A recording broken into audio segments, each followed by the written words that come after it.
So our next speaker is well positioned against our last speaker because we have Andrew Young, creator of DreamWorks movies, Microsoft Xbox video games, Project Veritas Journalism, YouTube, Into the Verse Scripture Show, Brigham Young's great-great-great-grandson, Eagle Scout, married in San Diego Temple 15 years.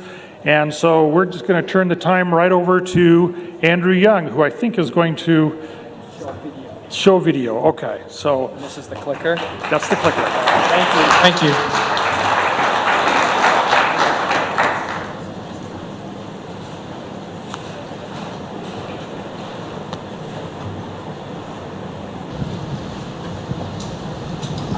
Thanks for all you guys do. There we go. I keep my favorite books out like this. They're easy to grab, begging to be read, and they bring a powerful spirit into any room. I travel all the time for my movie work and put the scriptures out and open in the hotel rooms the same way. It makes any room, anywhere, a holy place. Try it and you'll never skip a day of reading again. One of my top 10 books of all time is Isaiah, Plain and Simple. Ooh, that purple, white, and gold trim cover that is timeless and beautiful like its text. I read it to understand the Isaiah verses when I was 15, and it just blew open, expanded my mind. After reading it, the scriptures were easy. I could pretty much understand anything, and it gave me the true feeling of what it's like to feast on the Word. I felt fulfilled. It puts the Isaiah biblical text right next to the Nephite text on the right and underlines the differences, subtle but profound differences. Remember, Nephi selected 13 special Isaiah chapters out of the 66 available and put them into a block in 2nd Nephi, specifically for us, our benefit in the last days. This is one of those special chapters Nephi hand-selected. Page 23, Isaiah 3, 2nd Nephi 13. I felt guided today by the Spirit to share this text with you, even more than my own story. In this chapter, Isaiah is the ultimate last days whistleblower. Let's read. Isaiah speaks of a period of great social chaos and oppression. Sounds a lot like today. As noted in the overview, Judah will experience the deprivation of everything on which she depends. Judah, in these chapters Nephi hand-selected from Isaiah for us in the last days, is the type and shadow or symbolism of us in the last days. So think about that while we're reading. There will be a scarcity of food, warriors, and leaders in both the spiritual and political sense. The people will plead for capable leadership, but to no avail. Okay, let's get into the chapter. Now with my pinky, I'm going to point to the Nephite text, and my pointer finger, the biblical text, but I'm actually going to be reading the Nephite text, so follow the pinky. For behold, the Lord of hosts. That's a title the Lord has when he means business, means the Lord of armies or captain of the guard. So listen up. Doth take away from Jerusalem, the capital, and from Judah, the kingdom. So you've got the political leaders and the people. So there's a problem across the board, leadership down to the bottom. Going to take away the stay, what's that? And the staff, means support, the whole staff of bread, their physical sustenance, and the whole stay of water, what they need for life. He's also going to take away the leaders, but stay here with me on the whole stay of bread and staff of water, and check out what Victor Ludlow has to say about this. It's amazing. The stay and the staff. One meaning of the word stay is support. Staff also bears the connotation of being a support. In Hebrew, staff is the feminine form of the masculine stay. By using both forms, noted Victor Ludlow, Isaiah seems to suggest complete destruction, spiritual, social, and physical. Thus, the prophet's language and imagery carry many implications beyond the threat of physical famine, talking about when he was saying he's going to take away bread and water. Removing the staff or support of a nation is analogous to suddenly taking away the props or stakes of a tent. The tent collapses shapeless on the ground. In essence, Judah is threatened with total collapse of the support products or people upon which she depends. Now let's read about these people. Such a great commentary. Now back to those leaders who are also at stake of being taken away. Who is it? And this part really rocks me. I feel responsible and part of this. Like I can't let people down. I need to be able to, with the greater light and knowledge I have, to lead and set a good example. But look what Jerusalem and Judah are being deprived of, both because the leaders aren't rising up to what they're supposed to be doing, and also because they're not deserving of having these righteous men lead. The mighty man and the man of war, the judge and the prophet and the prudent and the ancient, the captain of 50 and the honorable man, and the counselor and the cunning artificer and the eloquent orator, rather than them, and I will give children unto them to be their princes, their leaders, and babes shall rule over them. What is this? The mighty man and man of war and those other leaders spoken of, when we look at the Hebrew words in this passage, we learn that among those of whom Israel will be deprived are leaders, mighty man, warriors, and military chiefs. When it talks about the children to be their princes, Judah's lack of leadership will be evident with the need to place the young and inexperienced, those who lack maturity and understanding, in these vital positions. Outsiders who lack an understanding, babes shall rule over them. This is important because it is showing this leadership, of course, should have been exercised through the priesthood, as shown by Joseph Smith. Instead, you've got babes or children, those who would rule without the priesthood. This is not the leadership you need for a Zion or for a Judah or for us in the last days. This is broken leadership, resulting in verse 5, and the people shall be oppressed, every one by another, and every one by his neighbor. The child shall behave himself proudly against the ancient, the elders and the wise, and the base against the honorable. Verse 6, when a man shall take hold of his brother of the house of his father. Why is he taking hold of his brother? His father should be leading. The father's not in the right spot. The father's not leading, so he's asking his brother, and shall say, thou hast clothing, meaning the mantle or the birthright. Be thou our ruler, because all the other guys aren't ruling. And let not this ruin come under thy hand. And in that day shall he swear, saying, I will not be a healer or anyone who can benefit or help anyone else. For in my house there is neither bread nor clothing. Make me not a ruler over the people. He's got his own stuff. He can't deal with helping other people because he's got his own crap to deal with. Look at this. The brother is looking for anyone to help, any sort of leadership. The father should be in that role. The older brother, who's supposed to be the first in charge to do what's right, isn't there. And the younger brother's looking for any sort of security, any sort of stay, and any sort of staff. And he can't find it anywhere. A failure of leadership in the family resulting in, for Jerusalem is ruined and Judah is fallen. The larger societal collapse right after verse 7, where it shows the family and patriarchy, father collapse, not assuming their responsibility and their role as leaders. Internal family collapse precedes large-scale societal collapse, and we're seeing this because their tongues, what they say, and their doings, what they do, have been against the Lord to provoke the eyes of his glory. The glory of the Lord, as the Pearl Great Price says, to bring to pass the immortality and eternal life of man. This is temple work, and they were obstructing this very important work of eternal families. You could see it on their faces. Look at verse 9. The show of their countenance, that light in their eyes, which we have to keep with us by staying close to the word, doth witness against them, and doth declare their sin or our sin, to be even as Sodom. The sin of Sodom, obviously homosexuality, sexual sins like rape, what they did to Lot. We saw that in the Abraham story. But it's even deeper. Ezekiel took us into the world of the social and spiritual decay and cancer that was happening in Sodom, which was deeper, oppressing the widows, not taking care of the children and the fatherless. There was a deeper idleness. There was a lot of talk about the women being very, very vain. This was a social and spiritual decay, and he's relating it to what is happening today. And they cannot hide it. Woe unto their souls, for they have rewarded evil unto themselves. These are people that know better. Say unto the righteous that it is well with them, for they shall eat the fruit of their doings. Oh, that's nice. Finally, a ray of hope.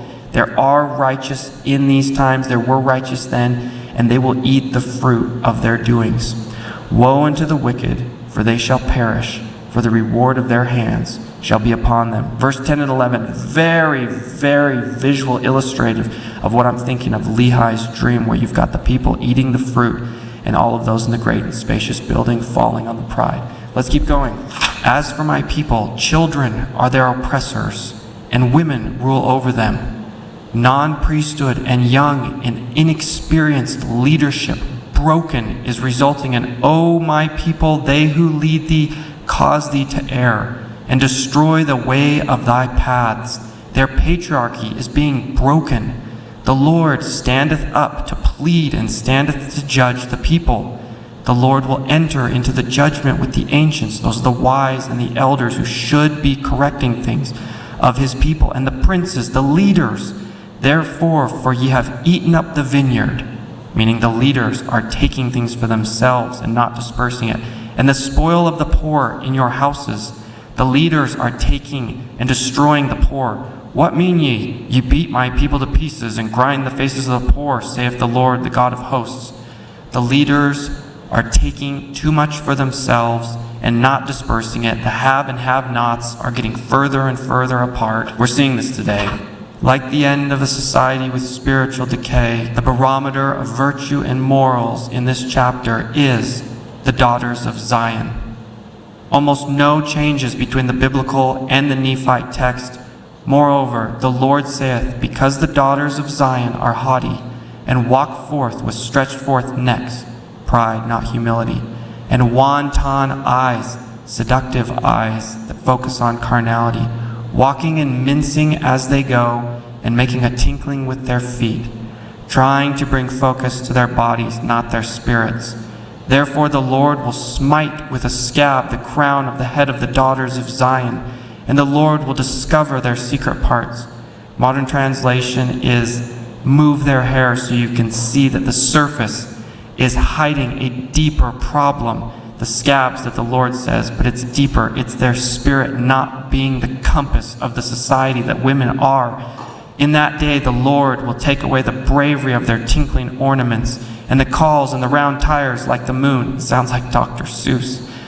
The chains and the bracelets and the mufflers and the bonnets and the ornaments and the legs and the headbands and the tablets and the earrings and the rings and the nose jewels. I would add the surgery and the Botox, the changeable suits of apparel and the mantles and the wimples and the crisping pins, that's purses, the glasses, which people think is see-through or transparent clothing, and the fine linen and the hoods and the veils, all concealing the spirit of the daughter of Zion, one of the last things to fall before a culture falls. And it shall come to pass, instead of sweet smell, there shall be stink, and instead of a girdle, a rent. In modern translation, a rent is changed to rope, meaning instead of spiritual freedom and prosperity, bondage and slavery, and instead of a well-set hair, baldness, and instead of a stomacher, a girdling of sackcloth, the clothing that in the Old Testament they used to mourn and show sorrow with, burning instead of beauty. This references branding, again the slavery reference.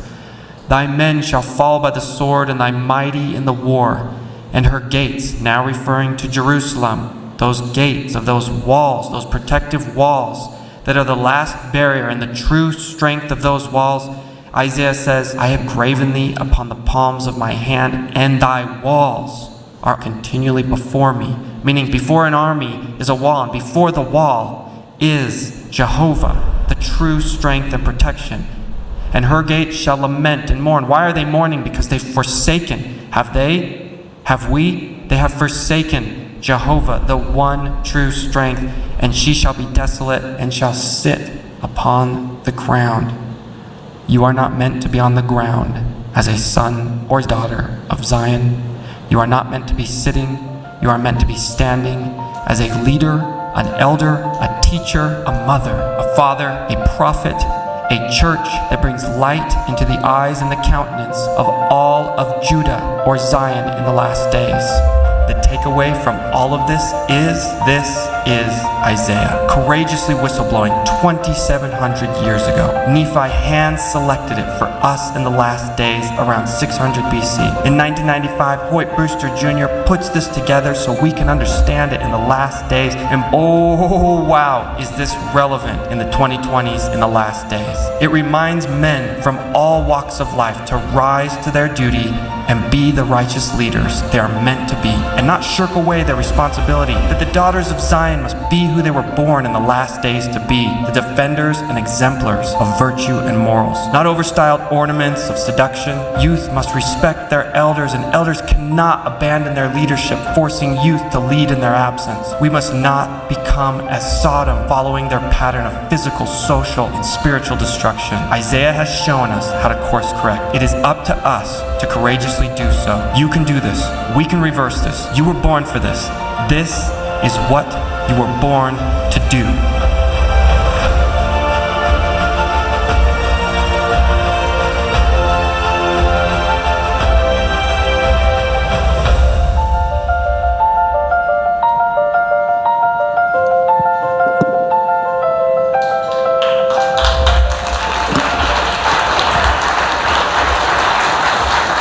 I keep my faith. Thank you. It's great to be here. Men and women, not in terms of worth, but in terms of design, are not equal.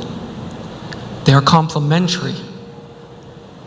Take a man and a woman alone, but when you put them together, marriage, they become something greater than they could be alone, a family.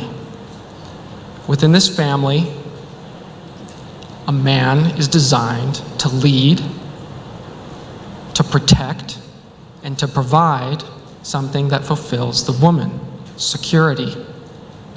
The woman, in return, is able to provide something that the man cannot do himself and that the world needs to bring life.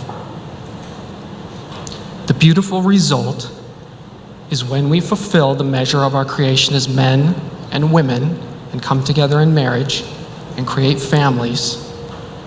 The result is our homes, our communities, and our world are enshrined with secure life.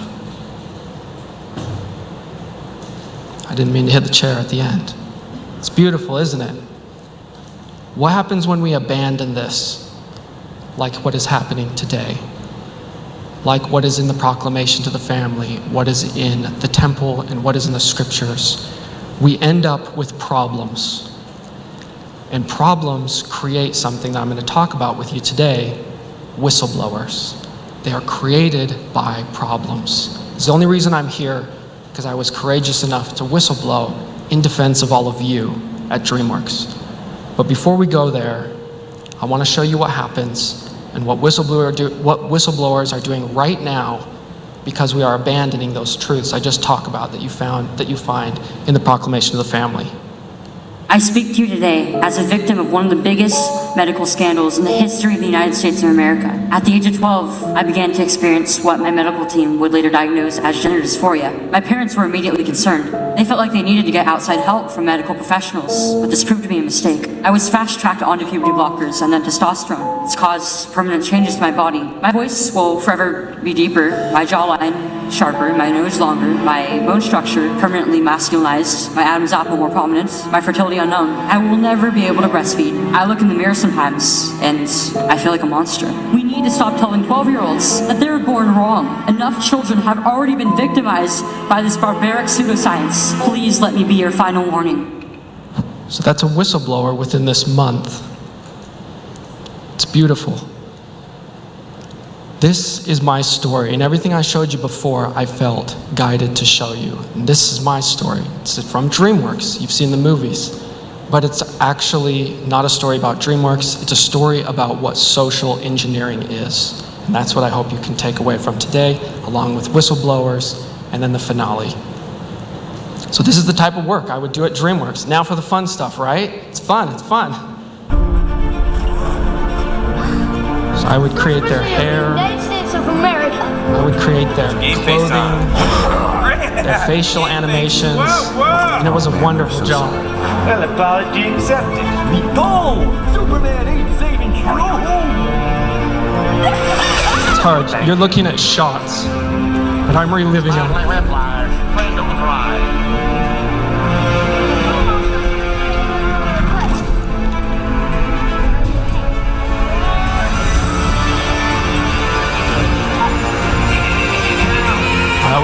Christmas.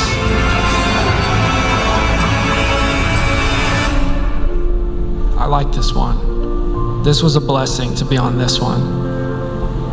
So that's the type of work I would do. Many of your children have seen it all over the world. I talk to them all over when I travel about this scene and that scene. They ask me about it. But there's something else happening. This is how the story started. It started with my mom. Her father pretty much abandoned her, and so her stepdad taught her art. So she associates art with love, okay? So when we grew up, she would always teach us art. So from the womb, I've been trained in the creative. This is very rare, okay?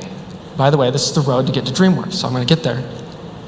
I went to high school, junior high, doing reflections, Sterling Scholar, multiple scholarships to BYU for art. In fact, they kicked me out, or they wouldn't let me get into BYU because my math score, but because my art was so good, they gave me a scholarship. Isn't that crazy? Letters came the same day.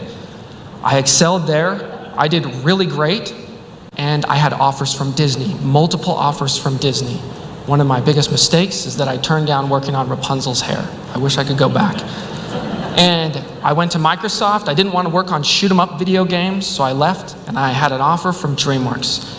And I moved the family to Redwood City, California, and I'm lucky to have a wife that is attracted to righteousness, okay? Guys, they are out there.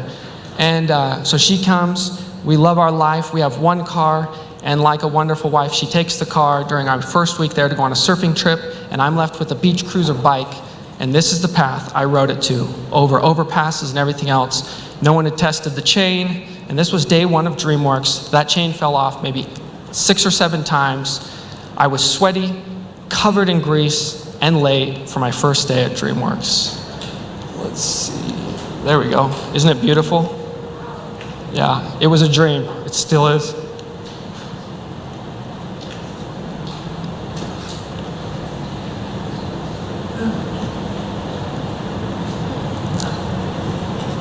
It's not easy to work at these places. You arrive and you have to go through 3 months of grueling tests to make sure you qualify for it. They try to screw you up. You're on the top of the tops. This is the MBA for artists, so is Disney. And you're constantly tested and proving yourself that you deserve to be there. You're with folks from all over the world, the greatest artists, the greatest creatives there are. My cohort from Taiwan and San Francisco are trying our hardest to make it. We make it in. It's a dream. The work is wonderful. It is the best job I have ever had. All right, this is the type of work. I don't have very much footage of me actually doing work. And this particular one is actually at Microsoft, because I wouldn't film myself very often. But often, what you're doing is you don't film yourself while you're on the computer or writing code or creating art.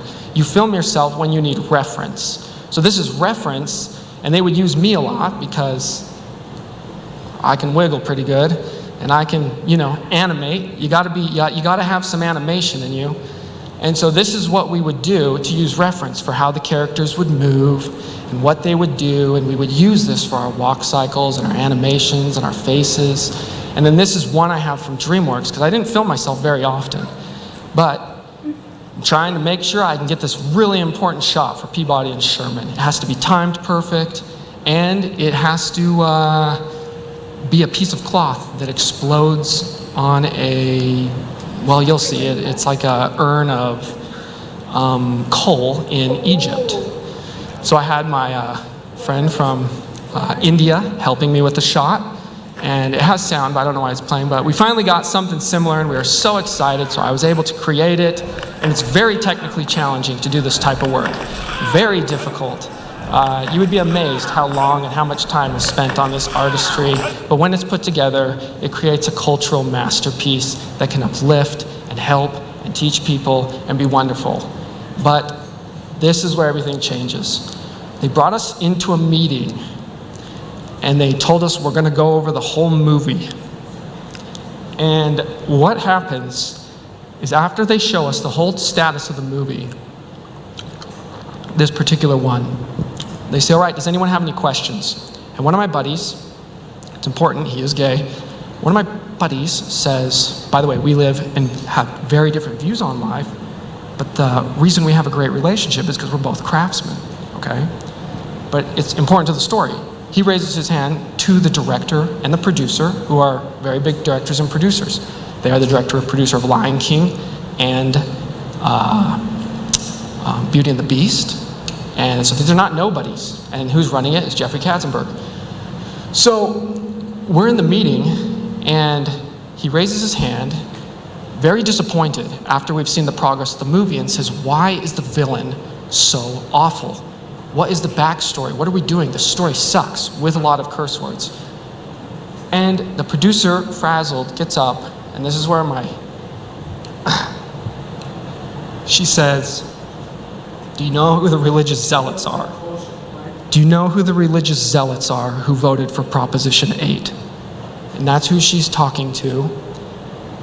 And he's like, what? What are you talking about? And then I was sitting there with these great artists and these great people with a wonderful career, going back through the film saying, oh my gosh, I cannot believe what we're doing. This is not a movie. This is a propaganda piece. Oh my gosh. The lawyer in it, the judge in it, the family situations, everything. I was like, I couldn't even see it. I didn't even know that this is what we were doing. And by the way, it is happening across everything. And this was 10 years ago when people didn't have words for this type of stuff. Now it's so blatantly obvious, you can see it. Before I would tell people, even in my family, they'd say, this is not happening. You're a conspiracy theorist. I was like, Mom, brother, I'm doing it. Now we have words for it, which I'll explain. Anyways, I can't handle it. After a month, I say, I can't do this. I gotta talk to my manager. I book a meeting with my higher up manager, and I tell her, this is what we're doing, we can't do this. And she's mind blown, because we love each other. This is like a family. This is not like a clock punching job. This is a life. This is you've trained for this for 30 years. It's like being on an NFL football team. And she says, I have no idea what to do. You've just asked me to take your name off the credits and that you're going to leave the studio. I was like, yeah, you think I want this?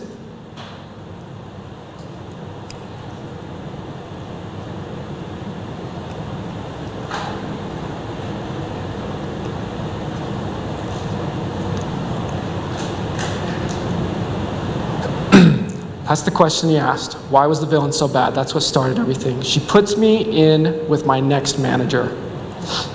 And he says, Andrew, whoa, calm down. Calm down, what is going on? I said, look, I'm calm, I love this, but I can't do this anymore. This has been about a month.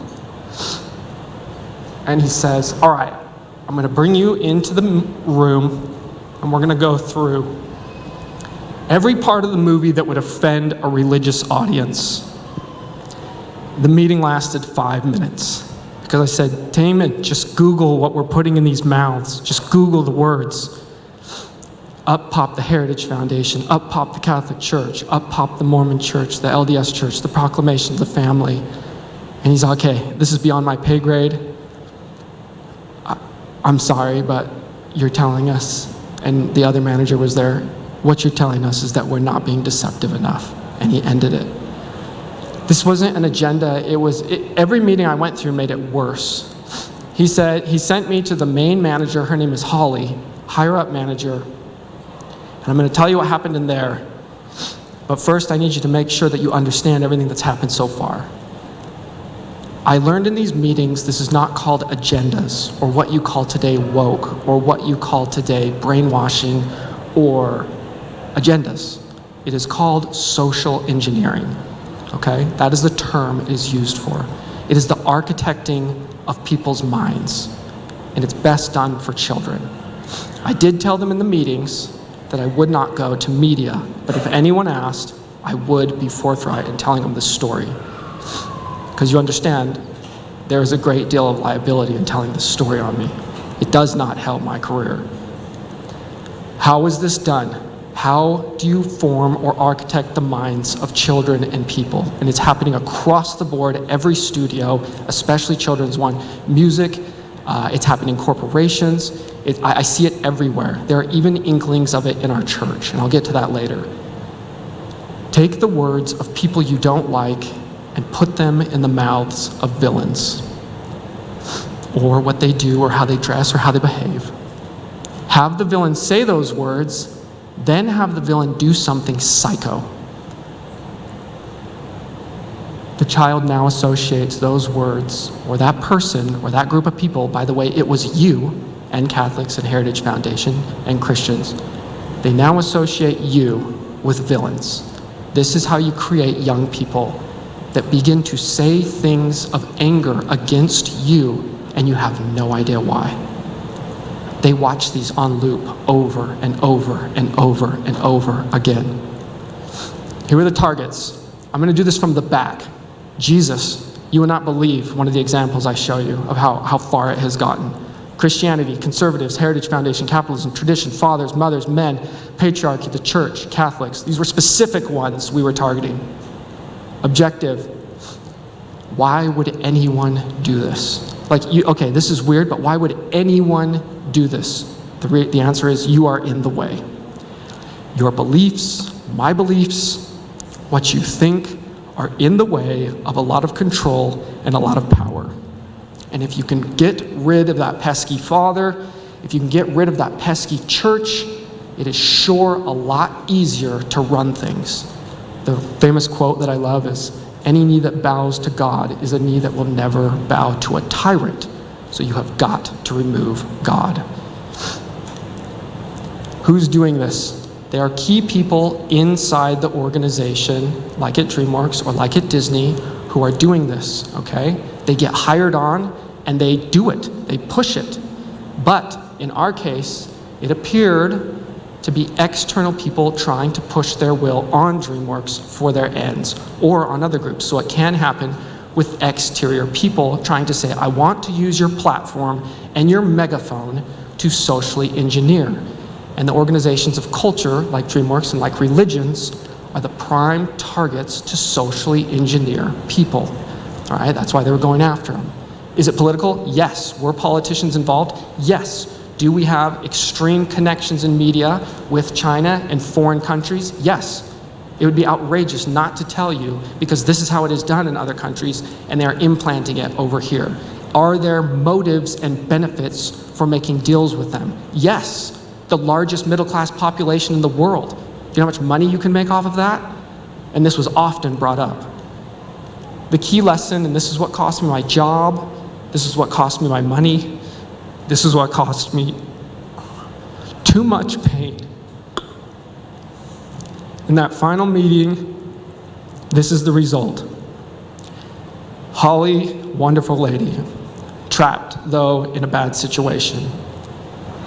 She will get out of it. We all will.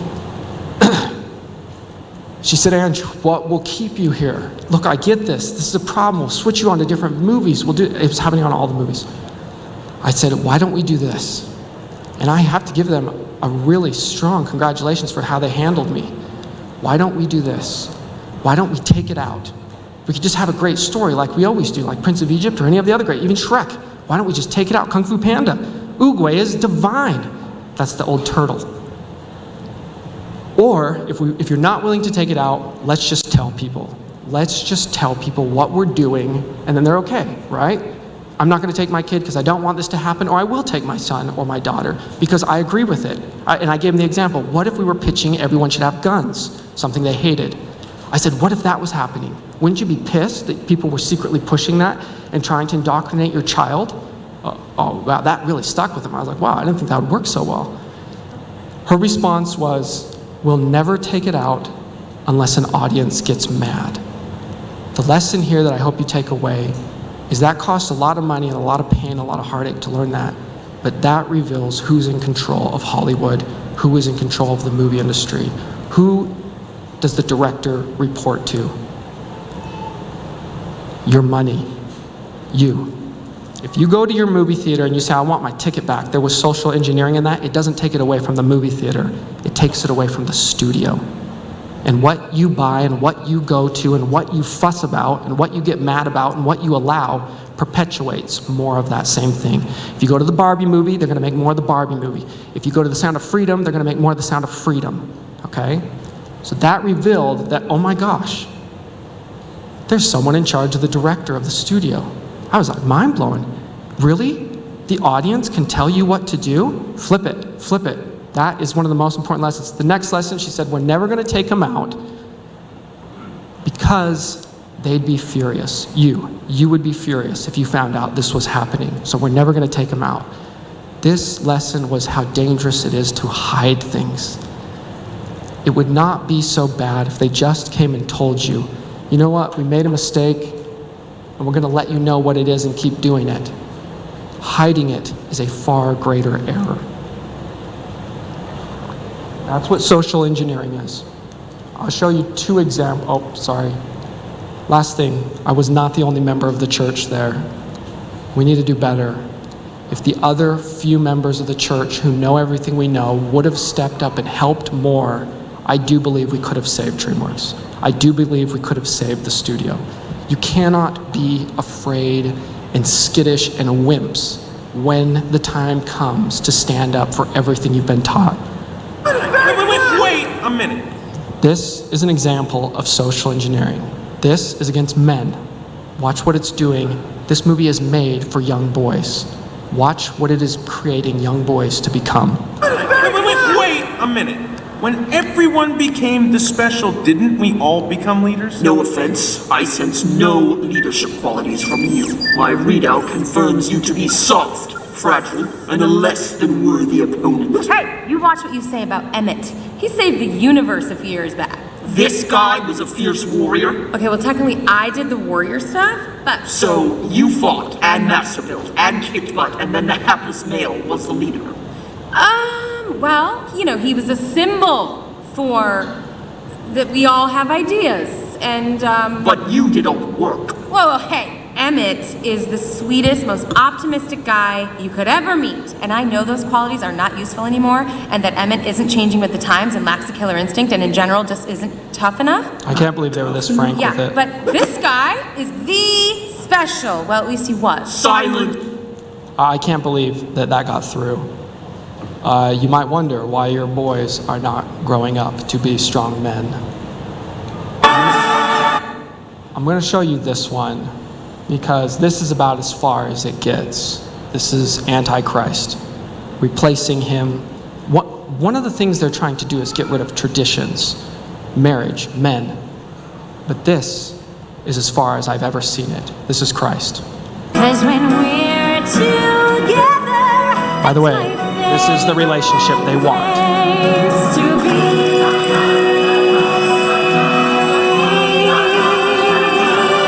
'Cause when we're together, it's a holiday every night. And when we're together, then the season's bright.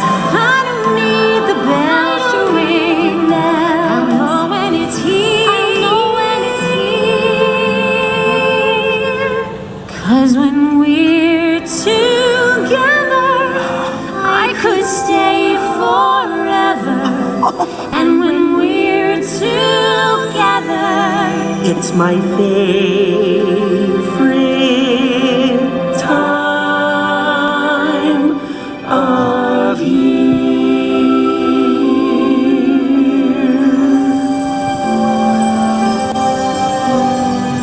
well, I think Arendelle has a new tradition. Thank you, Olaf. What you don't know is that there was also supposed to be a resurrection right there as well of Olaf, which is a gay snowman. This is played over and over and over, and thankfully, when this first came out, the public did not accept it and abandoned it and did not know why. It's because it has so much social engineering in it. The story is ruined, and also we still have enough soul and spirit in our culture that they recognize something was wrong here.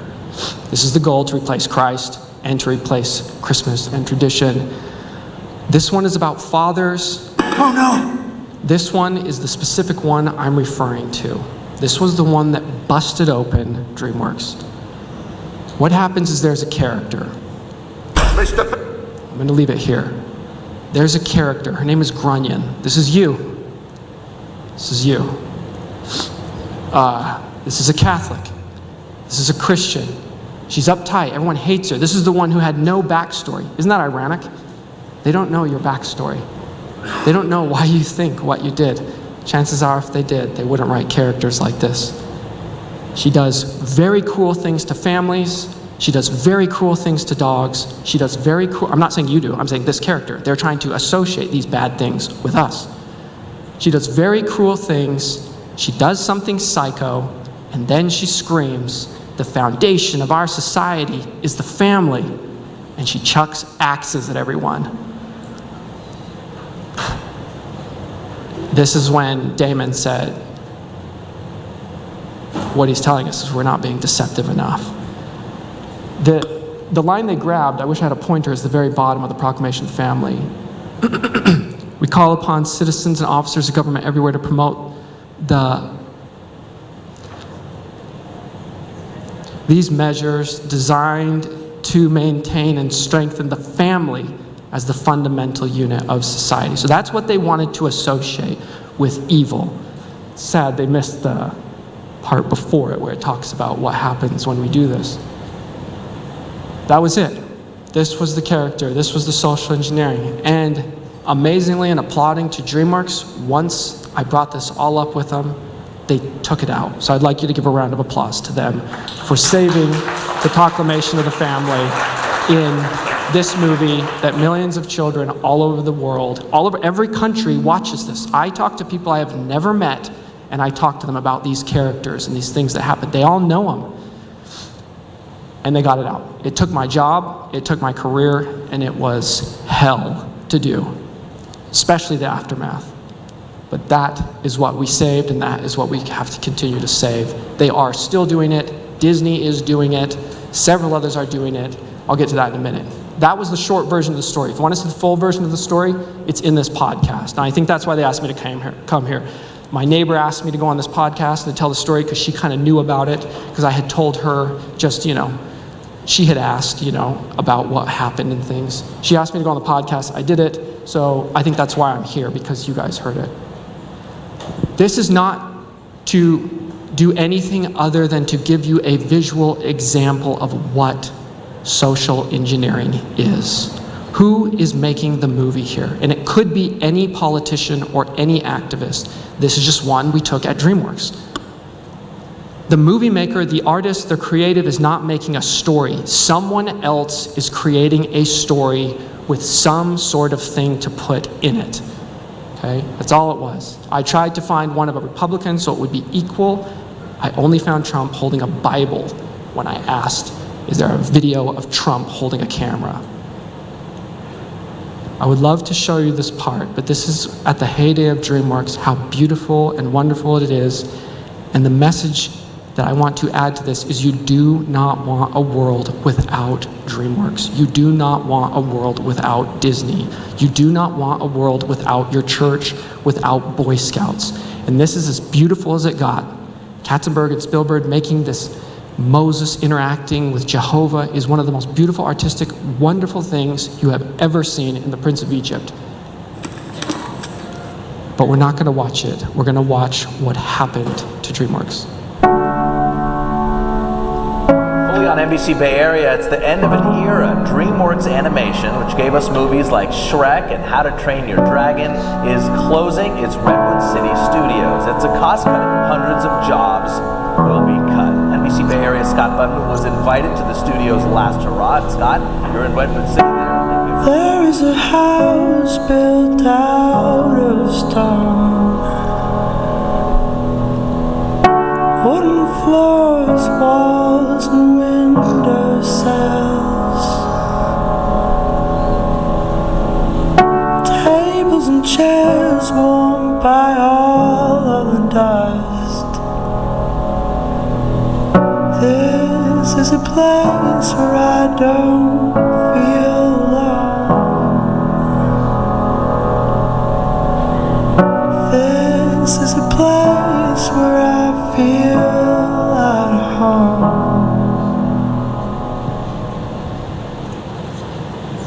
5 more minutes? Okay.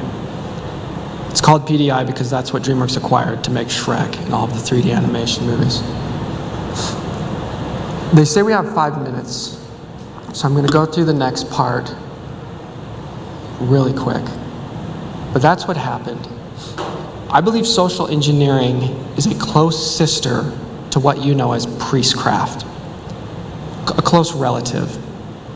And it's interesting, it has the ability to destroy whatever organization of culture it weaves itself into. How does it do this?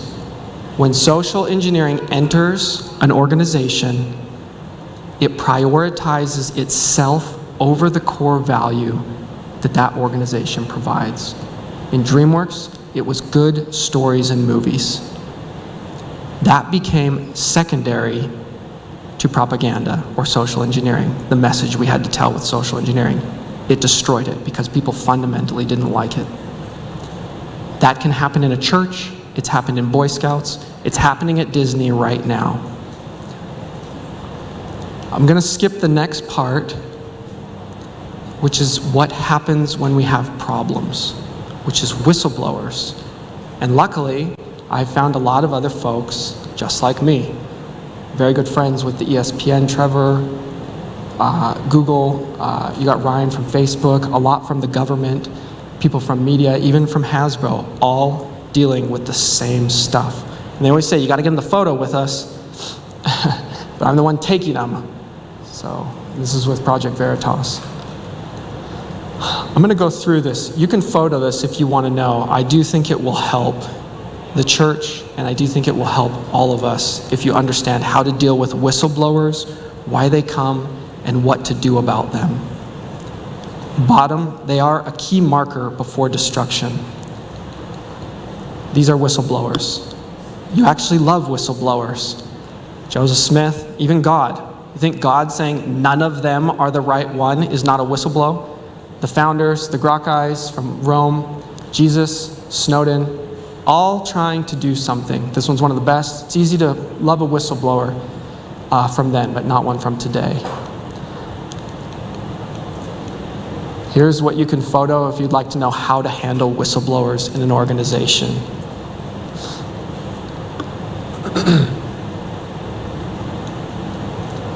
We, since they asked me to do this, are beginning to have this happen. There is a key problem, though, with this whistleblower, and that's in the bottom right corner. He wants something. That is not one of the true markers of a whistleblower. You cannot be trying to harm someone. You cannot be trying to get something, especially cash. I do not want to hurt DreamWorks. I want DreamWorks to thrive. I do not want to take anything from DreamWorks. I do not want to have any of these people hurt Google or take anything from them. We want them to either let the public know what they're doing or stop doing it. No gain for us, but we get a lot of loss for doing it. What to do? These are things or recommendations for what the church can do. They can take them or leave them. You can photo them if you want. This is what they can do for social engineering. There are indications that there is 1 to 10% of this happening within the church. It's horrifying to me. We must be very careful to not let it get into the church, whether someone has been social engineered and then they bring it into their lessons, or there are leaders doing it. I'm not going to go more into it then, but I would like to speak with them in private to help them with it, so that it doesn't get out of hand like it did at DreamWorks. What do you do for families? That's my family. What do you do for families? People ask me all the time, what am I supposed to do? Not watch movies?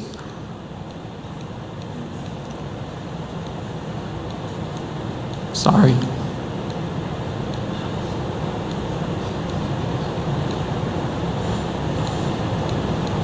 This is what families can do, because obviously your kids want to watch this, okay? This is what you have to do, and it's very short. I can sum up this whole thing. You have to be the parent more than the false parents. More than the movies, we have found the video game and the movie cannot influence when there is a highly stable and highly interactive parent. They just look at it as what it is, frivolous entertainment, not an indoctrination tool. So you have to override with time the false parents of libraries, schools, universities, video games, movies, journalism. And I'll end with this. What you were born to do. I don't know if you were born to do whistleblowing or fight social engineering. But I love what you do, answering people's questions. You're at a very unique time, though. Everyone else, except one that I can find, has failed where we are at right now. We're at the precipice, we're at the inflection point, we're at the crossroads where a mature nation will decide what it's going to do. And you're at the crossroads. We're maybe even a little bit behind. You will either watch America become more and more like Sodom and follow its pattern, or you will watch it do what Greece has done, what Egypt has done, what Persepolis has done, what the British Empire has done, what Rome did, and you will watch us fall. We are at that inflection point right now. It's interesting, the way you get to Sodom and the way you get to the one that has succeeded, Zion. It's the only one that has gone from a mature civilization to the next level. The only way, or I'm sorry, the way you get to Sodom and the way you get to Zion is the same way, through every household. The men of Sodom knew where people were, they knew their neighbors, and they were promoting sin from door to door. I believe you were born to decide if we will become like Zion or if we will become like Sodom. And it happens home to home. This is how it happens. People think it's some lofty utopia. It's not. Zion, when it was created the first time, was surrounded by evil. There was one heart, one mind. They lived in righteousness. There was no poor among them, and their king was Jehovah, Jesus. You create that in your home, and it goes from home to home, and then community, and then to nation. We're back, though. We're down. We're not far enough. But that is what I believe you were born to do. Just like the founders in the back there. They were born to bring a republic, to make the Constitution. The pioneers were born to get us here, to restore the church, like Joseph Smith. You're at a point where if you can succeed, and I believe you can, we have to succeed. History, back and forward, will look to you and say, they did what no one else could do. Maybe other worlds would look to you when they haven't been able to do this themselves. So to Zion, I believe that's what you are born to do. I'm going to try to help you with it. I believe we can take our nation, our world, to a Zion-like state, because the alternative is not acceptable. And I say that in the name of Jesus Christ. Amen.